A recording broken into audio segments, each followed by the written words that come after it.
So we talk about the progressive era and the Gilded Age and this idea of progressivism.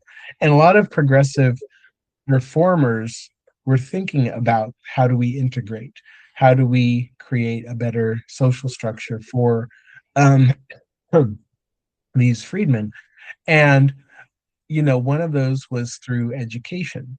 A Mm-hmm. lot of Northerners, especially, went down into the South to start schools and to help. Um, they recognized that the strength of a society, like I said earlier, was in its citizens, and you have to be educated, and so that's where you have the start of these schools. They were usually white women who came from the North, who were college educated, who came down to the South to teach, whole classes of African Americans, their basic reading, writing, and arithmetic. Mm-hmm. Very true. Very, very true. And it is, education was, and so it's like this stepping stone to, a better life. It opens so many doors and so many opportunities. And unfortunately, as we would see later in history, education was often seen by those in the South during, even before this Civil War, as a great fear that Mhm. if education was offered to, the slaves on these plantations, it Right. could lead to many violent rebellions, riots, and more. Yeah, I often, when I talk about this, I like to use the example of Frederick Douglass, who, and for those of viewers who may not know, Frederick Douglass, tall, big mane of hair, he he was born into slavery, and early on, right, his master's wife was teaching him. She was teaching him the Bible and teaching him how to read and things like that. And the master was like, whoa, hold on there, like, you're teaching him what now? You're teaching him how to read. And it was a fear, and it was seen as dangerous, because what happens when you start acquiring an education? You start becoming a little more aware. You start becoming a little you start critically thinking more. And the idea that the slave would become aware of his position in the social structure was the fear, right? Mhm. And so that's why that was stopped. The master said, you got to stop that. And then Frederick Douglass, right, he had already tasted what education felt like. So then he goes out into the street, and he goes to the poor white street urchin boys, and in exchange for bread, they would teach him how to read. So Mhm. so he was so driven by that, and of course it helped him. Absolutely. And, inspired many others to follow in his footsteps and paved the way for huge legislative changes before the Civil War, which is, incredible. And it's very terrifying in the sense of what our nation's history would have been like. Men like Frederick Douglass and others who came after him, or even before him, had not pushed for social change and for the passage of amendments. And it is very, very shocking, Mm. especially when you look at, again, it's maybe out of our wheelhouse, but just to give our viewers a sense, like the time of the Civil War and the rise of the civil rights movement from the late 50s and into the 60s, that's only like what, maybe 100 years at most. That's not that far away from us. That's like a century ago. So it's still very much ingrained into our psyche, even though we tend to think of, going off a little tangent a little bit, we look at these old photos, we think of that's in the past, but it's not in the distant past as we would imagine to be. Right, right, yes. And I like what you said there. Even during the civil rights era, you had individuals who had a very clear recollection of what slavery was like.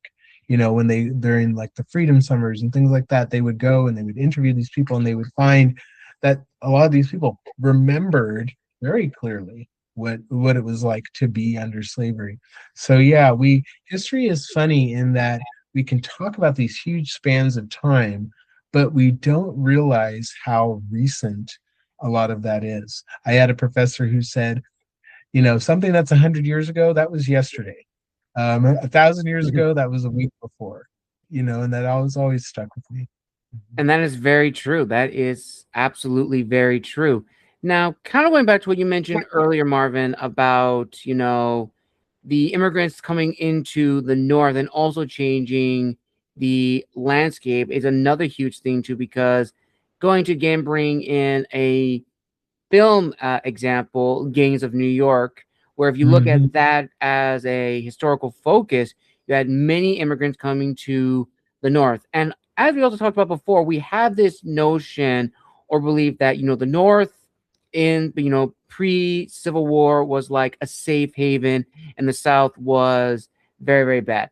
That is not true whatsoever. And if we look at that film, Gangs of New York, if we look past, the gang violence and the story of the main characters and just look at the history of what's happening in New York, it was, and again, the film probably took some liberties, a powder cake between, those that were living in the North, who were already living in New York, and the newly arriving immigrants from places like Ireland, the Mediterranean, possibly a little bit of Eastern European settlements coming into the United States.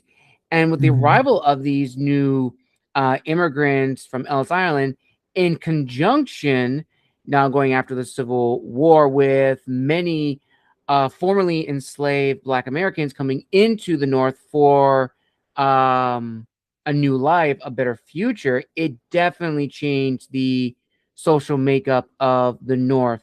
So, what were some of like the social shifts and lifestyle changes in these urban centers as a result of the economic transformations that led into the Gilded Age? Hmm. I think something that really has always fascinated me is those social changes because, imagine our country is one of immigration from the earliest till, the period that we're talking about. And, but there were different groups that seemed to have been more accepted than other groups. And, we had this idea of like the old immigrants and the new immigrants. And again, it's that kind of clean separation that really doesn't match the reality. Hmm. But there were groups that such as individuals from the British Isles, not the Irish, but English, Right. well, individuals from Germany who were seen as more desirable. And then you had individuals like the Irish, Southern Europeans, Eastern Europeans who were seen as less desirable in terms of immigration. And part of that, I like that example, the gangs of New York, is that when you bring all these individuals together, it does create a powder keg. And what the government did see was there was a lot of tension in these different quarters between these different groups who were in the old world in Europe, right, were very much separated by borders and things like that. And Hmm. now they were all sort of here.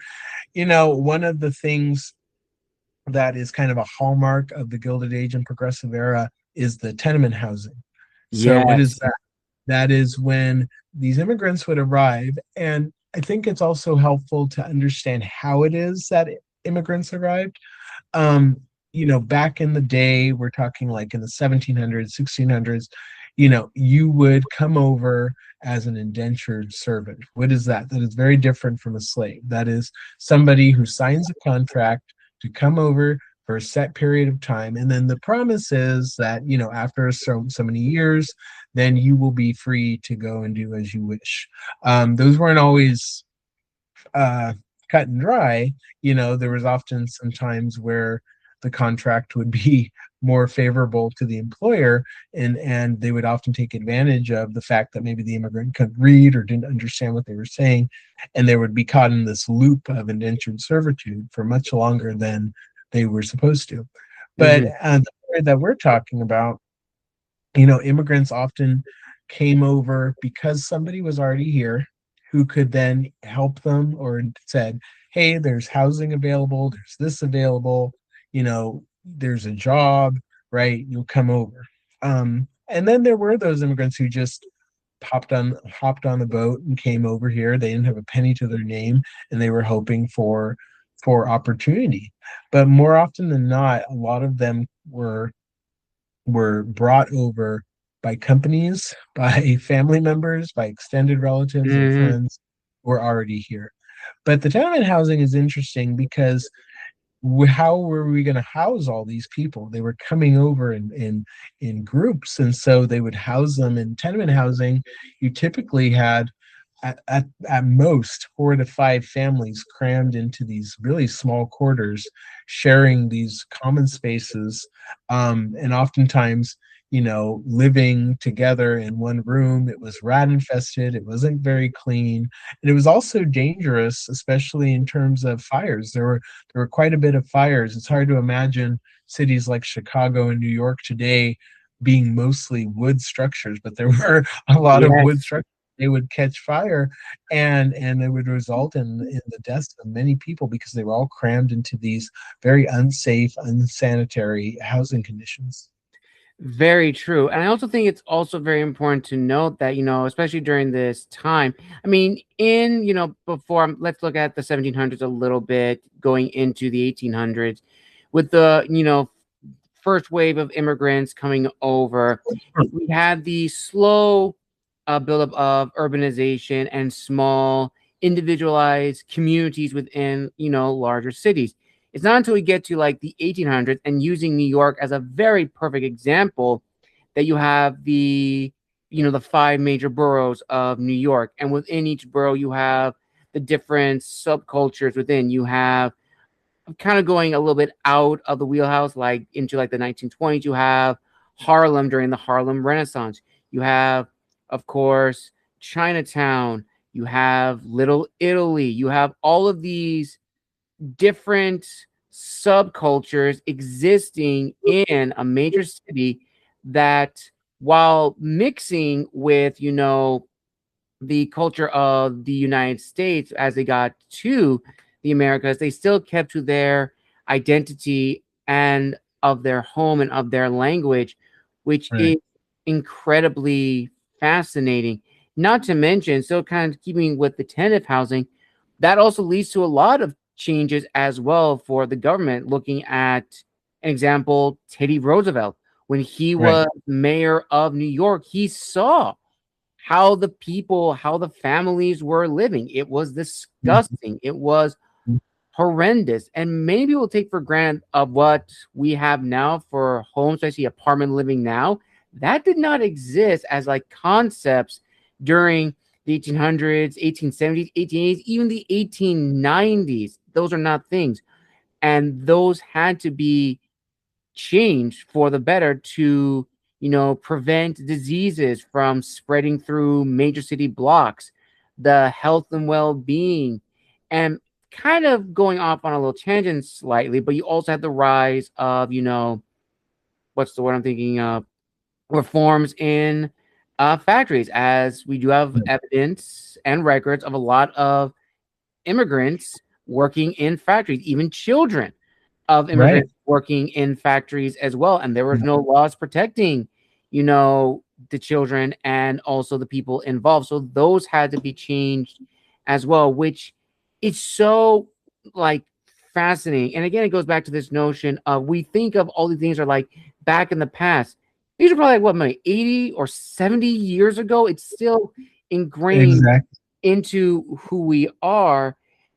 But with that said, this kind of, I'm going to combine these two questions together because they definitely do blend really well.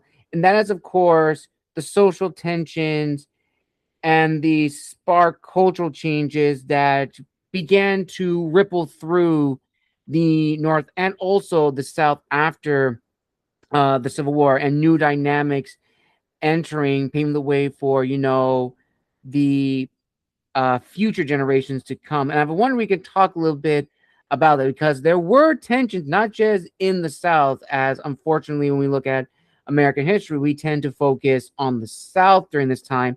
But the North, as we've talked about, had its own share of social changes, some culture clashes, and more. Right. Yes. And a lot of those northern cultural clashes had to do with, again, that's this idea of, well, I have mine, right? Whatever yours is. I don't want you to have yours, right? It's kind of that tale as old as time of that.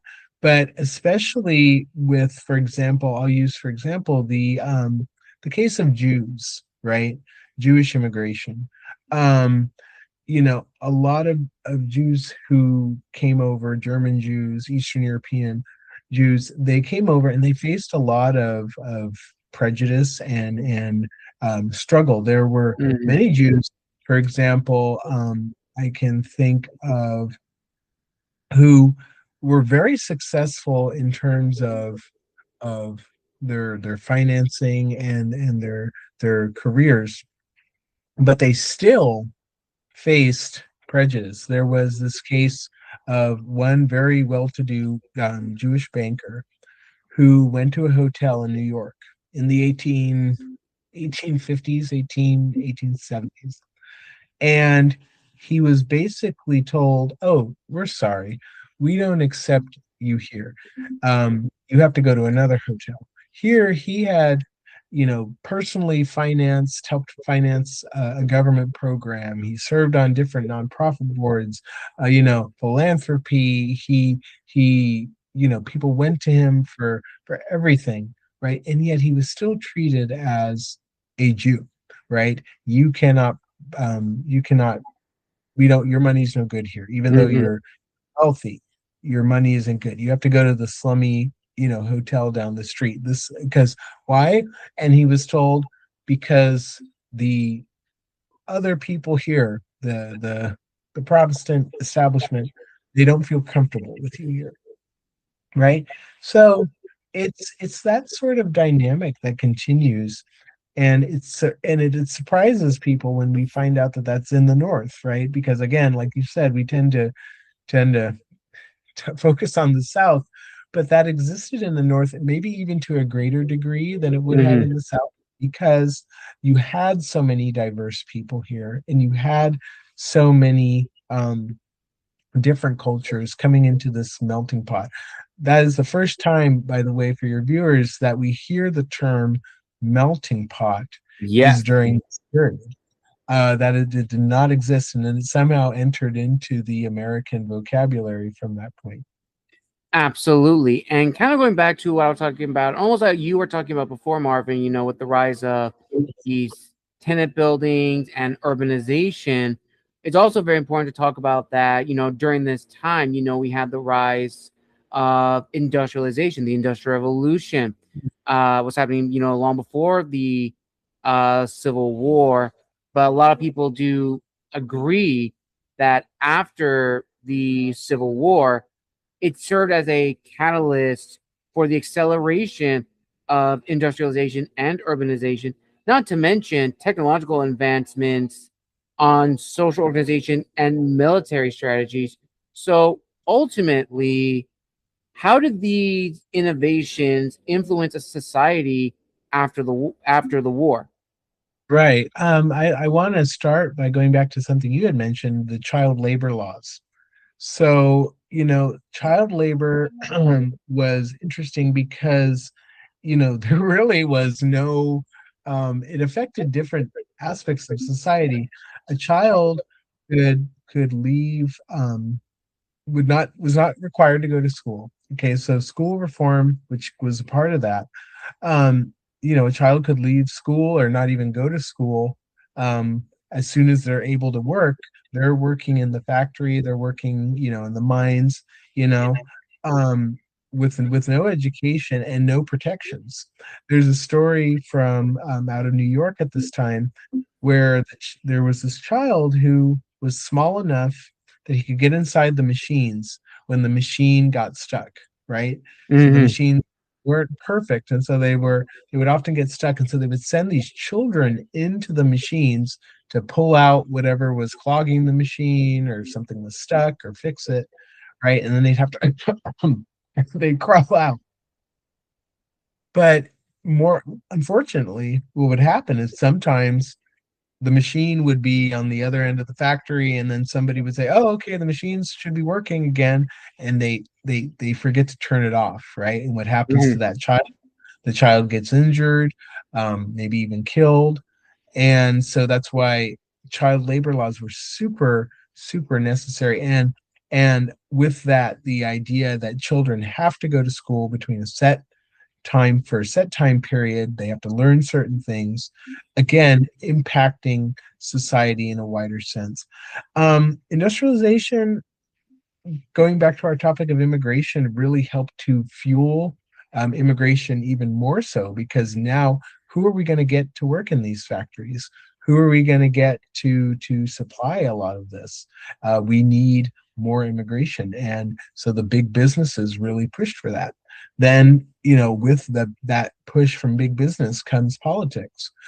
These people who are coming over, who are being a part of our society, uh, if we'll use, for example, Tammany Hall, right? For Oh your yes. viewers know what Tammany Hall is, it was a big political machine that really seemed to favor Irish immigrants. A lot of the leaders and a lot of the politicians that were part of Tammany Hall were Irish. And maybe your listeners even know this individual, Boss Tweed, who was larger than life for a very long time and ran the political machine. Well, in that was okay, now we can start putting in individuals who sort of match our political persuasion, because we have more voters, because of industrialization, because big business needed them, right? It's this big spiral that folds in on itself. Mhm. Absolutely, Marvin. Absolutely. Now we're almost nearing the end of this amazing discussion. So what I'm actually going to do now to make sure we get all of our bases covered, I'm actually going to combine the last 5 questions into one overarching question, because they definitely do kind of overlap each other. And that is, of Mhm. course, talking about, literature and art, the family structure in, rural places and urban settings. We talked a little bit about the regional identities that shaped, during the Civil War and post Civil War. And also talking about what we haven't talked about, maybe we can talk a little bit more, is, the role of veterans after the Right. Civil War, and how were they able to, reshape their lives and what their sacrifice meant in regards to like patriotism and more.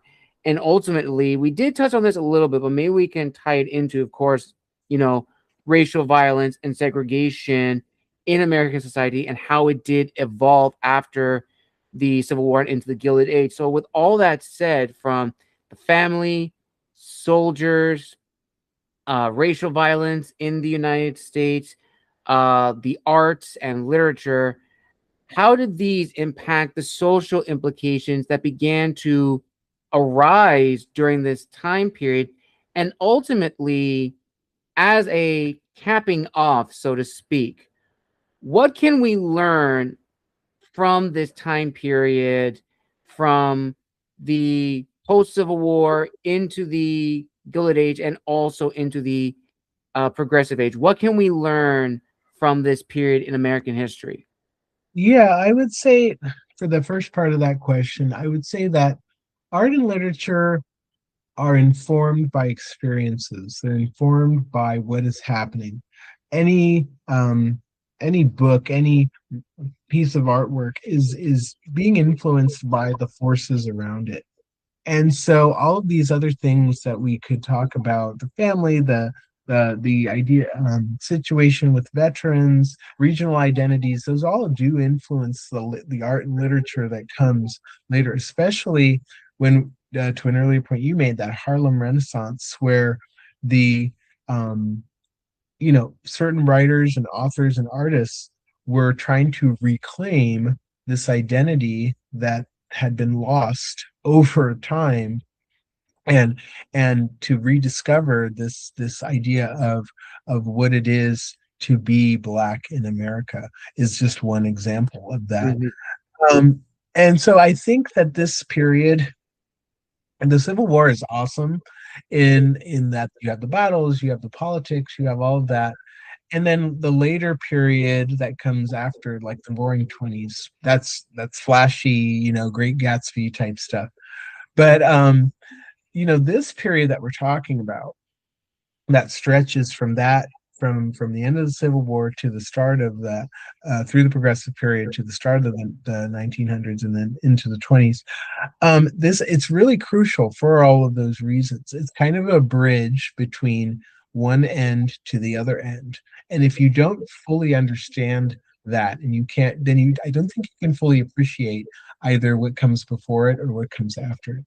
And shows like the Gilded Age, um, of the opinion that shows like that can help spark a discussion, that can help spark an interest, and hopefully it will help people to want to go back to the source material, to read the books, to study more, to appreciate this period, which I have found very fascinating over my many years teaching history and studying it.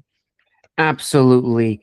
And I did have one final question. It wasn't actually in the list, but I did want to save it for the episode itself.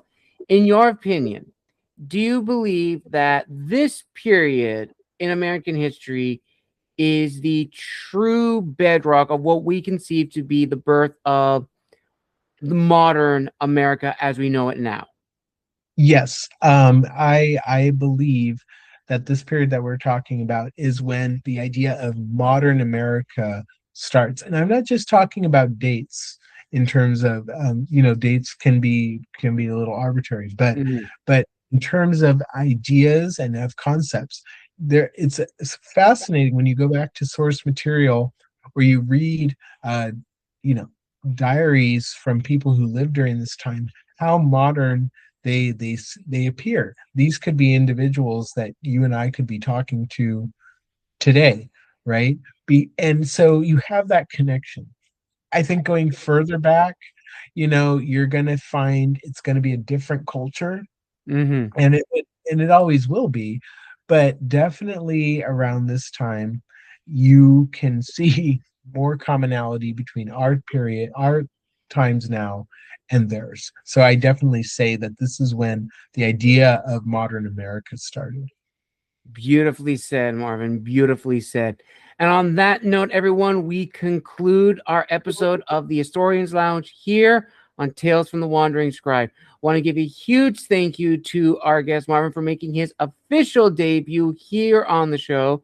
Marvin, it's a pleasure having you on. I absolutely enjoyed the discussion. Now, if people want to reach out and connect with you, where's the best place they can find you?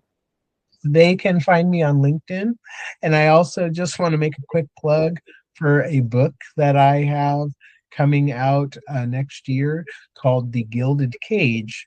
And it is a story of a family from the start of the Civil War to the 20s.